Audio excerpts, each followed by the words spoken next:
एक बार विजयनगर राज्य में भयंकर वर्षा हुई, जिसके कारण पूरे राज्य में बाढ़ आ गई, जिसने तबाही मचा डाली।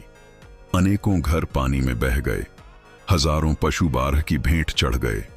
इस विपदा की खबर राजा कृष्णदेव राय को मिली तो उन्होंने तुरंत मंत्री को बुलाकर आदेश दिया, तुरंत बाढ़ पीड़ितों की सहायता की जाए, उनकी चिकित्सा, खाने और रहने की व्यवस्था की जाए, और इस कार्य के लिए जितने भी धन की आवश्यकता हो वह राजकोष से अविलंब ले लिया जाए। नदी नालों पर पुल बनाए जाएं तथा उसी प्रकार की और दूसरी व्यवस्था की जाए जिससे प्रजा को राहत मिले। मंत्री ने महाराज को आश्वासन दिया और राजकोष से तुरंत भारी रकम निकलवाकर सहायता के कार्य में जुट गया। उस दिन के बाद से कई हफ्तों तक मंत्री जी राजधानी में दिखाई न दिए। महाराज व दूसरे लोग आश्वस्त थे कि मंत्री जी जोर शोर से राहत कार्यों में जुटे हैं। उधर तेनालीराम भी अपने कर्तव्य से विमुख नहीं थे।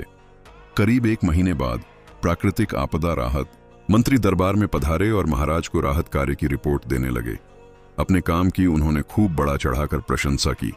जब दरबार की कार्यवाही समाप्त हो गई तो सभी के जाने के बाद महाराज ने तेनालीराम से कहा, तेनालीराम, यह मंत्री काफी कर्मठ हैं।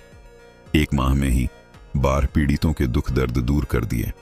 आप ठीक कहते हैं महाराज, क्यों ना एक बार आप भी चलकर देख लें कि मंत्री जी ने कैसे और क्या क्या प्रबंध किए हैं। प्रजा आपको अपने बीच देखेगी तो उनका काफी मनोबल बढ़ेगा। बात तो तुम्हारी ठीक है। महाराज ने फौरन सहमति दे दी। अगले ही दिन महाराज कृष्णदेव राय और तेनालीराम अपने अपने घोड़ों पर सवार होकर बाढ़ग्रस्त क्षेत्र की ओर निकल गए। रास्ते में राजा का बाग था। उन्होंने देखा कि बाग के बहुत से कीमती वृक्ष कटे हुए हैं। ये पेड़ किसने काटे हैं? महाराज, या तो